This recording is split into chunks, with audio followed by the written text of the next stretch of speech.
At the dinner table, Africa is on a plate, and it is meat. And the diners at the dinner table are France, the United Kingdom, the United States, the European Union, the Chinese, and progressively the Arabs. And my second picture is the African hotspots. It's not visible from there.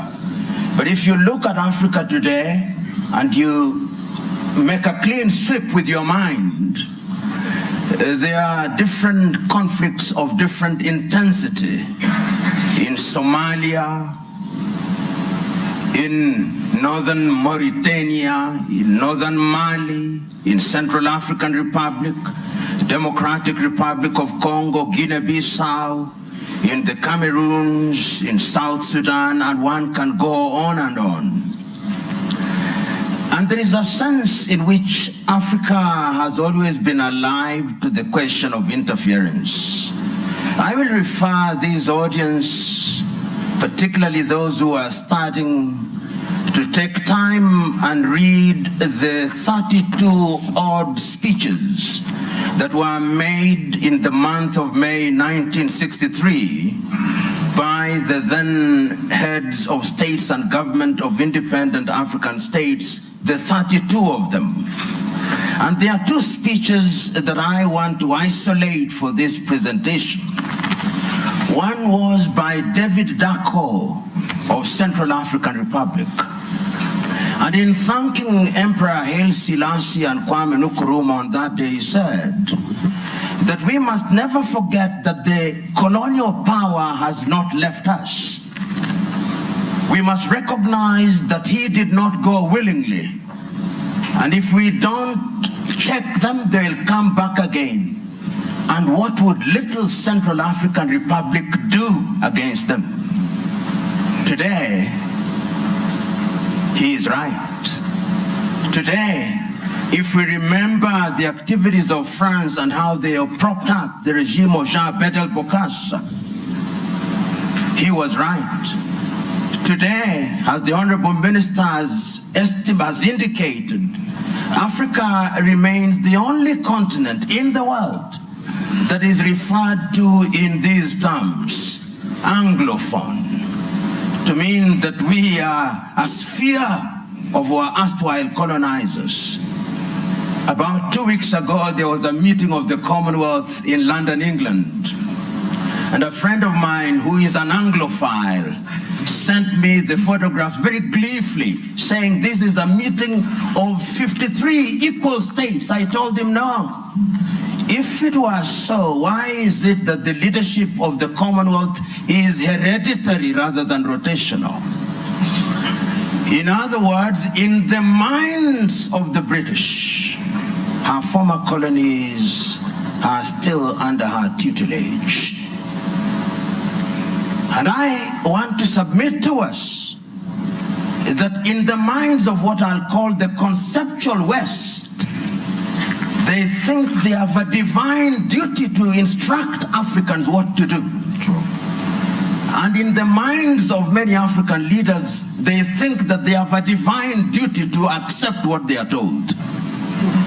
That, in my view, is what the Honorable Minister was talking about, the mindset. And this is something that has been examined.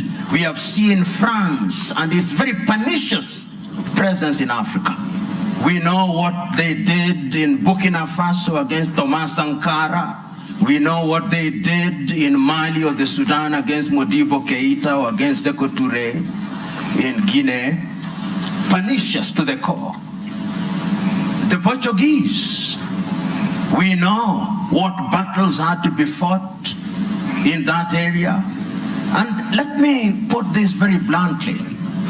When the former leader of Portugal, Marcelo Caetano, was asked, why can you not allow the colonies to gain independence? This is what he said in substance.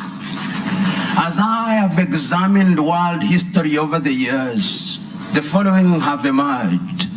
that the Caucasians have been responsible for monumental discoveries in the development of man. So have the Chinese, so have the Arabs. But the Africans have been responsible for nothing. They are only fit as hewers of wood and drawers of water. And I want to submit to you who are present here that in the conceptual West's unguarded moments, or guarded moments, that is what they think. And that is how they relate to Africa. So the whole idea that they will interfere is something that they think is their God-given duty.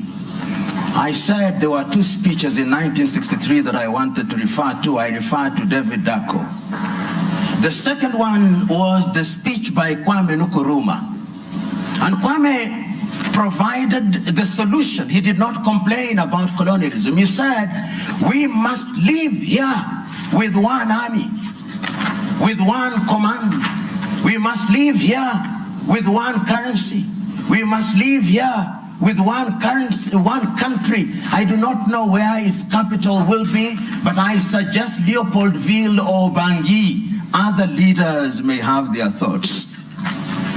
Kwame was right, but who listened to him?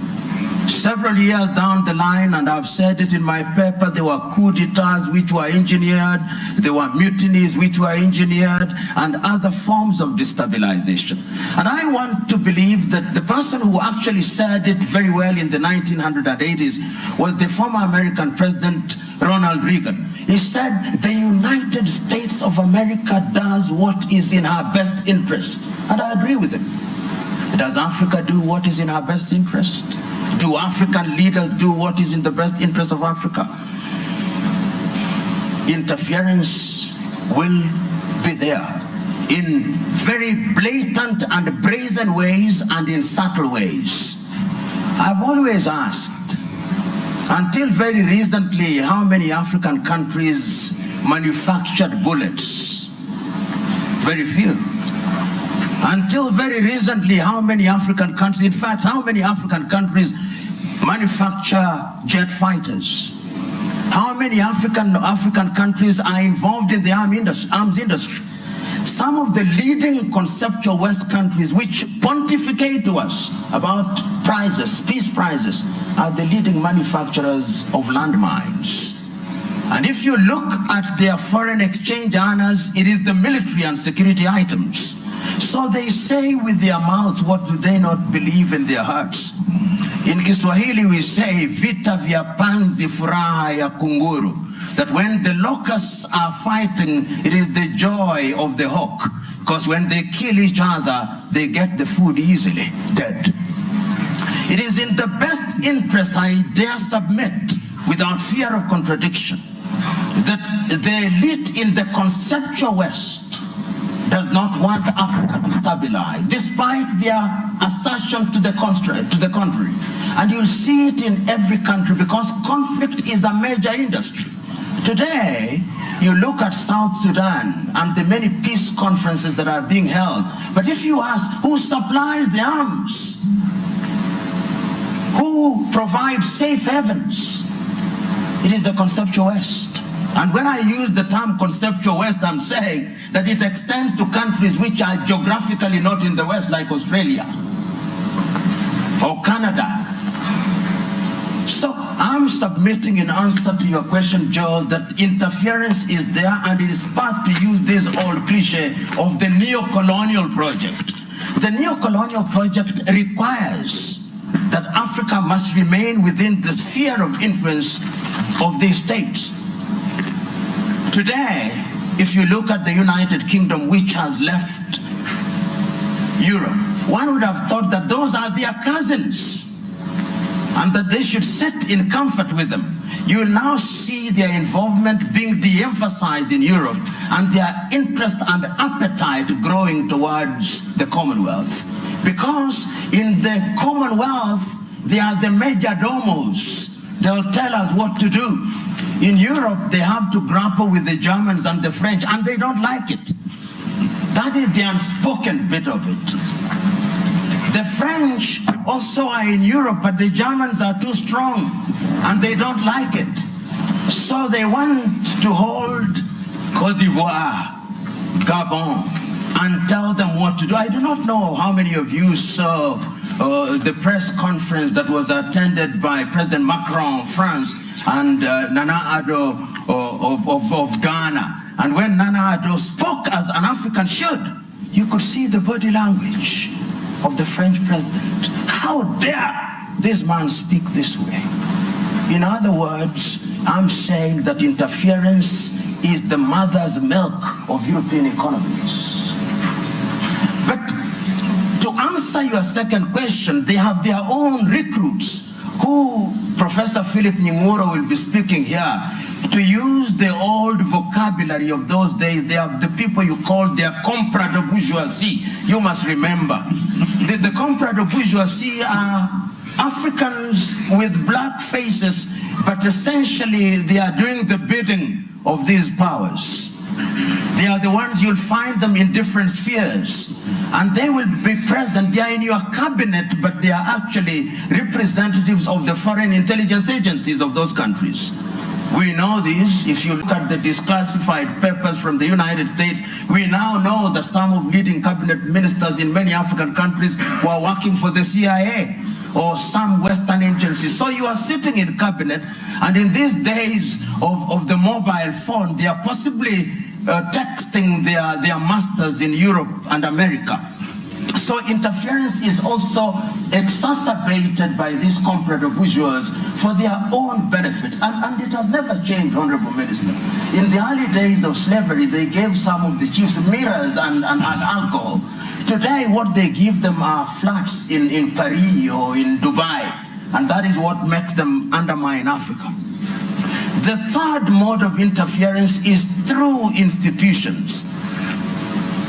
Look at the competition as it is now. There is a new entrant into the market that is called China. China is very subtle. Many people wrote the obituary of Rwanda in 1994. 20 years down the line, it has been demonstrated that Africans can actually do it. Between 1983 and 1987, I think Thomas Sankara in Burkina Faso also demonstrated that it can be done. We saw in Somalia, despite their problem. So my prescription is African unity. Africa must now begin to negotiate initially in terms of blocks, SADC, ECOWAS, East African Community, and ultimately as African Union. And lo and behold, we must do it. And I've always said this cliche, we must do it, because if we don't do it, we will be done.